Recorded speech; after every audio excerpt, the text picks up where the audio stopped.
specialty to another with nobody willing to take the responsibility for these unfortunate patients. My talk will be divided into 5 parts. I will tell you a bit about the epidemiology, the healthcare burden that this problem causes, the pathophysiology, the classification of diabetic food. I will detail upon the microbiology and finally on the treatment. Now, food ulcerations is the most common cause of admission for diabetics all around the world, as well as in our hospital. I think most of our surgical hospital beds are taken up for months together by these patients. And in the UK, a survey showed that almost 5.3% of type 2 diabetics and 7.4% of all diabetics will have a history of active or previous foot ulcer. And the lifetime risk for any diabetic patient of developing a diabetic foot is as high as 15%. It's the commonest cause of amputations in the USA. There are 80,000 amputations per year in the USA for diabetic feet. And each amputation costs the US exchequer $60,000 and it has a staggering healthcare cost of $2 billion annually. Now there's a tragic rule of 50 applied to this diabetic feet. 50% of these amputations occur as high as the transfemoral or the transtibial level. 50% of these patients undergo a second amputation within the next 5 years. And 50% of these patients are dead within 5 years due to other causes like cerebral or cardiovascular. And there's another tragic rule of 15. As I had already told you, 15% of all diabetic patients are going to develop a foot ulcer in their lifetime. 15% of these foot ulcers are going to land up in osteomyelitis, and 15% of these ulcers will end up in amputations. So now a little bit about the pathophysiology. There are actually 3 main things which lead to a diabetic foot. It's first the neuropathy, then the peripheral vascular disease and infection. So the neuropathy, it affects all 3 types of nerves, the autonomic, the sensory and the motor. They have an element of peripheral vascular diseases added, and these 3 combine to form what is known as the triangle of devils. That means the bad sensation due to neuropathy, the bad perfusion due to the peripheral vascular disease, along with infection, lead to the pathophysiology of this diabetic foot. Now what about the vascular element in these diabetic foot? Obviously they have vascular diseases. It's 30 times more prevalent in diabetics, and they do get atherosclerosis obliterans leading to calcification of the media. But what is the problem is they often have an increased blood flow. You will find diabetic feet with very, very good pulsations, and that's because of the lack of the elastic properties of the arterioles. And this is not usually the main cause of diabetic foot. It's usually the neuropathy which causes it. However, there are 2 things which have changed in the management of diabetic foot. One is that earlier we used to think it's a thromboangiitis obliterans. It occurs in the very small vessels and we can do nothing about it. But now studies have shown that it occurs at the trifurcation of the popliteal vessels. That is at where the popliteal divides into the anterior tibial, the posterior tibial or the peroneal vessels. So they are very, very amenable to vascular correction. So if you get a peripheral vascular disease in a diabetic foot, don't ever give up. There are many, many methods of treating of these, and vascular surgeons are taking this up in a big way. I'll detail that in further along the course of my presentation. Now what is the cause of the neuropathy? I'll detail the types of neuropathy, but what is the cause? There are many theories, but the first is that there's increased sorbitol in the feeding vessels, that is the vasa nervorum, and this blocks this vasa nervorum, and then it leads to ischemia of the nerve, and there is intraneural accumulation of the advanced products of glycosylation. And these abnormalities leads to affectation of all 3 types of nervous system. First, what happens when you have an autonomic neuropathy? Autonomic neuropathy obviously causes lots of problems in the heart and the bladder, but I'm just talking about the foot. First, what happens that since the autonomic nervous system, it regulates the sweating and perfusion to the limb. This loss of autonomic control inhibits the thermoregulatory function and sweating. The patients develop a dry, scaly and stiff skin because of the lack of moisturization, lack of sweating, and this acts as the portal of entry for the bacteria. And there are small arteriovenous shuntings which form and the veins get dilated, and this is known as What sign? Now this is one of our patients. He's already developed an ulcer, but you can see the typical autonomic dysfunction. These are the typical this fissuring and cracking of the sole, and it's this point from which the bacteria are going to enter and cause the whole devastation. Now the motor neuropathy, it affects the small muscles of the foot, and the first thing happens is there's a raised arch. The raised arch and the typical hammer toes, and then this results in high pressure areas in the metatarsal head. And this is another patient. You can see he's got this high arch. You can see how prominent the metatarsal heads have become. Once he starts walking, this is where he's going to get the ulcers. These are the classic hammer toes, and again this point takes all the pressure of the body weight, and that is why this point is going to have ulcerations later on. And then the sensory neuropathy. There are two main fibers, the large fibers which carry the light, touch and proprioception, and the small fibers which carry the pain and temperature. The small fibers are affected first. So the patient is going to have a loss of temperature sensation and pain first, and often these patients, they put their feet in water, they don't feel the temperature, and that's how they end up with the ulcers. And later, obviously, both the fibers are lost and you get a glove and stocking anesthesia. And this is again a patient of motor neuropathy, as I told you. And now what happens when you get this sensory neuropathy? There are two mechanisms of ulceration once you don't have sensation in your foot. The first is an unacceptable stress at one time. Say for example, these patients have no sensation, they may have a shoe in their foot, a rock in their shoe. They don't realize it, they walk with it the whole day. And that's how the ulcer starts. Or it may occur due to acceptable or moderate stresses repeatedly. That means that the patient is not wearing a proper shoe, but he doesn't feel the shoe pinch. He doesn't know that the shoe is tight. And this small stress keeps causing deformities. And then you have the most dramatic presentation, which is known as a Charcot's foot. It's very, very uncommon. It's around less than 1%. But when it happens, the effects are devastating. What happens is there's a bony collapse with sensory ulceration. The patient, the whole ankle joint or the small joints of the foot, these are the main joints which are affected, and there are two theories why this occurs. Now the neurotraumatic theory says that there's decreased sensation, the patients have remediated trauma, they don't realize they're getting trauma, and you will see that the whole ankle joint has collapsed before the patient presents to you. And then there is a neurovascular theory that there's increased blood flow because of these AV shuntings and the lead pipe appearance of the arteries, and this causes increased osteoclastic activity. There is osteopenia and bony collapse. And further, as I told you, the products of glycolization and sorbitol get deposited in the ligaments and bones. They become brittle and frail, and there is a joint collapse. So having gone through the etiology and pathophysiology, now I'd like to tell you a little bit about the classification. There are many classifications, but there is a University of Texas scale, there's the Wagner's classification, but this Wagner's classification is most universally used, and that's the one usually used in our unit as well. So it's divided from 0 to 5. 0 is an intact skin, obviously there's no ulcer, but these are patients who are potentially likely to develop ulcers.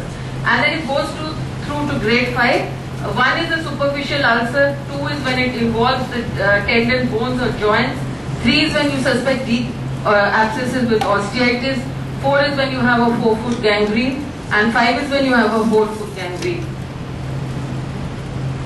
And why is this important? Because your treatment of diabetic foot, the classification is very important to prognosticate the outcome and the treatment of these patients. And then for the infection, there is the IDSA guidelines, there's the Infectious Diseases Society of America guidelines. Now there are 3 guidelines. The first is obviously an uninfected patient, and if you have inflammation less than 2 centimeters around the ulcer, and it's limited to the skin or superficial subcutaneous tissues, then it's IDSA mild. If it is more than 2 centimeters in duration, but you have this infection spreading beneath the superficial fascia, or you get deep abscesses, then it's a moderate. And when the patient has systemic septicemia, it's the severe variety. So when a patient presents to you, how are you going to evaluate him? The first is a medical evaluation. The most important part of these patients is a euglycemic status. If you can control the blood sugar, if you can keep a tight glycemic control, these patients are not likely to develop foot ulcers, and even if they do, they are going to heal properly. Then you have to look out for the vascular status. You have to do a local examination to see the neuropathies, and then you have to identify which of these feet are at risk. This of course comes into play when you have a podiatrist sitting in your medical outdoor who sees all these diabetic patients and then identifies the patients who are likely to get an ulcer and refers them to the surgeons. So how do you evaluate these patients for a neuropathy?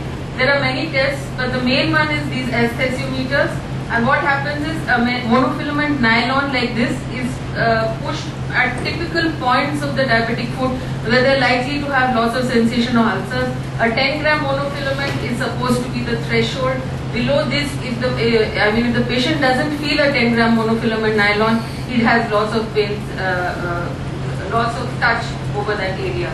And then what happens is this is what is known as esthesiometer. This tests the vibration sense. And what happens when a patient has an ulcer, already 90% of patients have lost their sensation, so these tests are useless then. They are only helpful as a screening tool. And once you have an ulcer, you have to do a vascular assessment. The main vascular assessment is your fingers.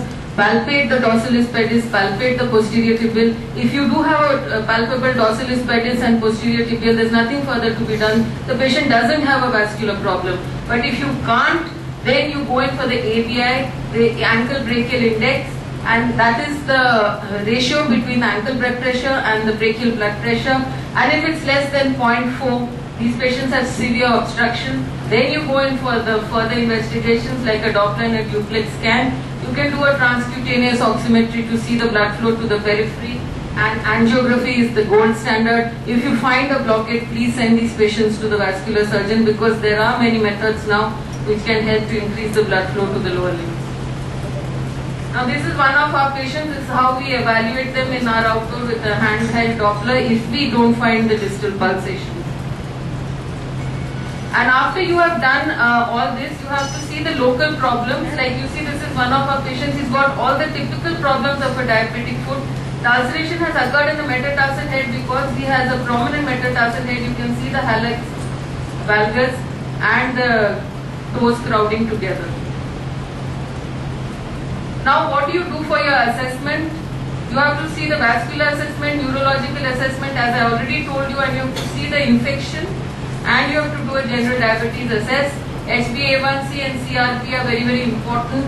Obviously you are going to take wound and tissue cultures, but I always try and tell this, and I don't know how many of us are following it, that please don't take a wound swab. It will never give you a representative sample. Please take a tissue for culture. And after that, you would like to know whether the bone is involved. There are various modalities, and Doppler and angiography are for your vascular status. Now for the bone evaluation, obviously X-rays can show you bony destruction, Charcot's joint or osteomyelitis.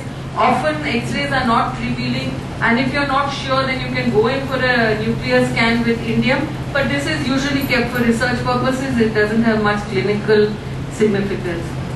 Now CT can be helpful, like if you have a patient, you feel you have debrided the patient continues with fever, you can't find an abscess, then you may need a CT to see deep abscesses which are not clinically seen. And MRI has a role if you are unsure whether the bone is osteomyelitic or not, whether to debride it or not. So what do we aim to manage? In these patients, we have to get a good metabolic control of the disease. This is very, very important. You have to educate the patients in good footwear. Your job doesn't end by curing the ulcer. You have to tell them, we try and give them your silicone heels, silicone padded toes, open shoes. The shoe has to be very, very broad in the front, and since they always have hammer toes, you have to be sure that there is a gap between the tip of the toe and the top of the shoe, and there is at least a 1 centimeter gap in front of the toes also. And you have to ensure an annual review of these patients. If you can set up a foot clinic where these patients are called in annually and told how to maintain their feet to prevent these ulcers. Now we come to the treatment. Multiple studies have shown that there are mainly 6 interventions which help in a diabetic foot. The first is offloading. If there's one treatment you would like to do is offload and offload the patient. Second is the debridement and drainage. Obviously wound dressings are very important. You have to use antibiotics appropriately. Try for revascularization if you get a vascular compromise. And then if all this fails, you may have to go in for an amputation, but the recent trend is try for limited amputations, because even if you can give this patient a hind foot, he can walk on his own. Now this is the first thing of offloading. This is how we offload our patients. This is something known as a contact casting. After the foot is dressed, you have to give a contact casting for the whole foot so that the foot doesn't take the pressure, so that the pressure is lifted off the foot. And the next thing is that if there is an ulcer, you can create a window in here to see and dress the ulcer.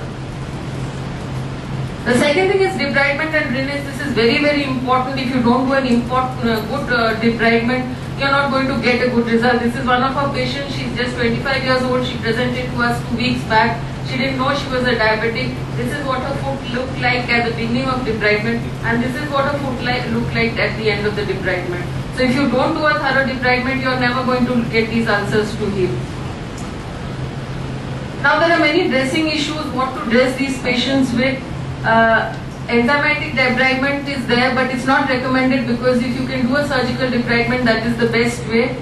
We just use enzymatic debridement when the patients are unfit for general anesthesia while we are getting the glycemic control.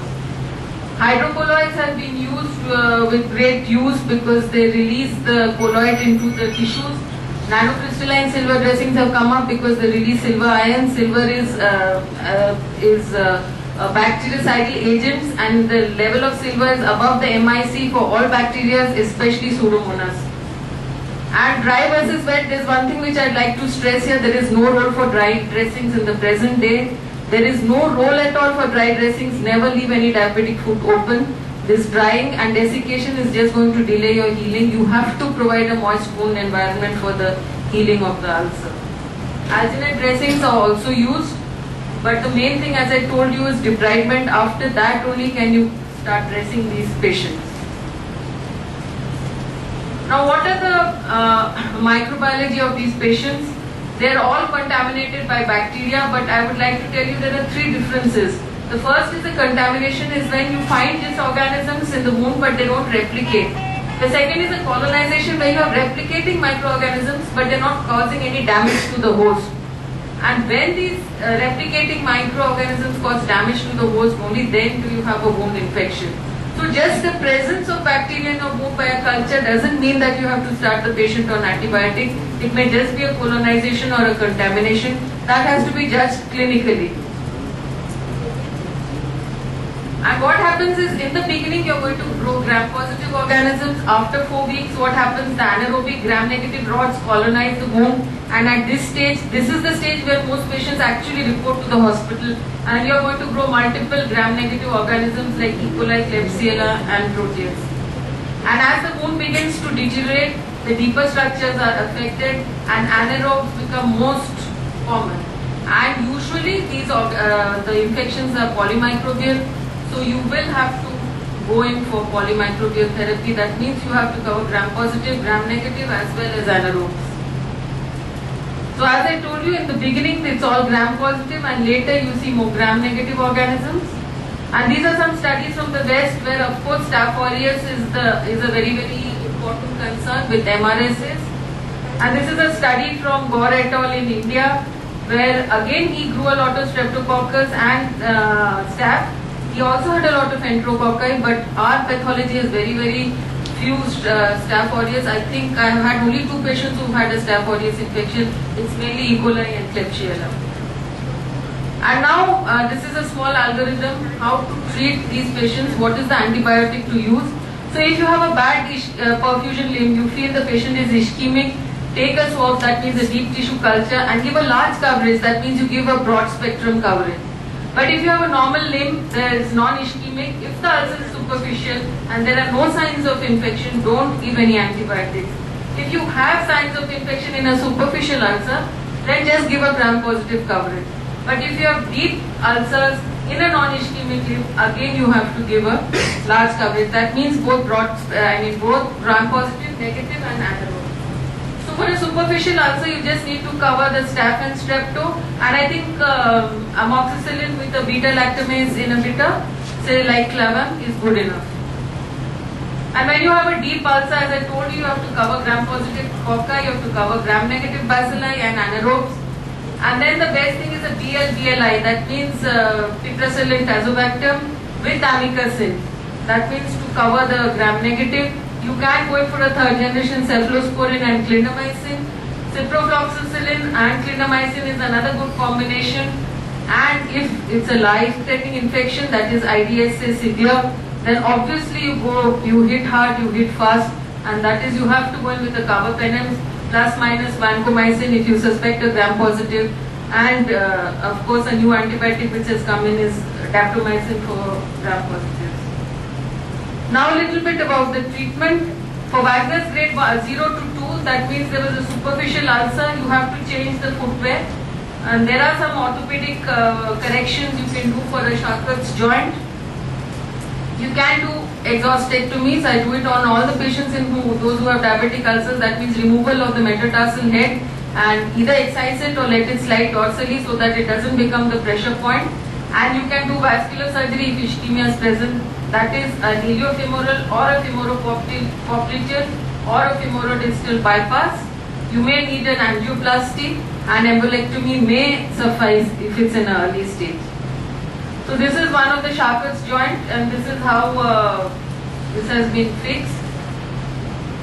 And for Wagner's grade 3, when you have a deep ulcer, you have infection, there are deep abscesses, obviously you will excise, you will debride and drain, as I already told you. Now this wound allowed to granulate has changed a lot. Earlier most surgeons were very hesitant to operate on diabetic feet because of the problems of infection and the vascular problems. But this thing is changing. In fact, even earlier we were very hesitant to put on free flaps to these patients. But if you get a good artery and there is no venous hypertension, you can try and hook on a free flap. Nowadays in centers where research is going on, they are doing femoropopliteal bypass grafting, and to the graft the flap is being hooked on. And these are one of our patients. This is the ulcer he presented it, and this is how we have covered him by a perforator based sural artery flap. This is in 6 months after the surgery. This is another one of our patients who presented with this, and this is just a local rotation flap which has been used to cover this ulcer. And for Wagner's grade 4 and 5, obviously when the patient has gangrene, you have no other option but to go in for amputation. There's only one change here. The first thing earlier it was that if they have an infection, go straight away for a transtibial amputation, that is a below knee. But nowadays we're trying to avoid that. In fact, last week only we did a 4-foot amputation for one of these elderly diabetics. There are two problems here. Most of these patients are very old. They're usually above 60. So you have to see how to rehabilitate them. They are unlikely to use prosthesis. So even if they have a hind foot, it may allow them to ambulate with a stick. So always try and do conservative amputations. And obviously infection and sepsis is an indication. But if you cannot obtain a plantar grade right foot that can tolerate weight bearing, you may have to go in for amputation. And if you have an elderly patient who's as it is non-ambulatory, then go in for an early amputation to save the infections and the prolonged hospitalization. But the decision is not always straightforward because obviously nobody wants to lose his or her limb. And to conclude, I would like to say that a multidisciplinary approach is needed. I think we need to start foot clinics with the diabetic clinic so that these patients are warned and treated before the actual ulcer sets in. It's going to be an increasing problem. It already is an increasing problem in our hospital. They have a high morbidity and cost because there's a very prolonged duration of hospitalization. And solution is probably lies in the prevention of these diabetic feet. And most feet can be spared, at least for a while. And I end by saying this World Diabetes Day 2005, the slogan was put feet first, prevent amputations. Thank you.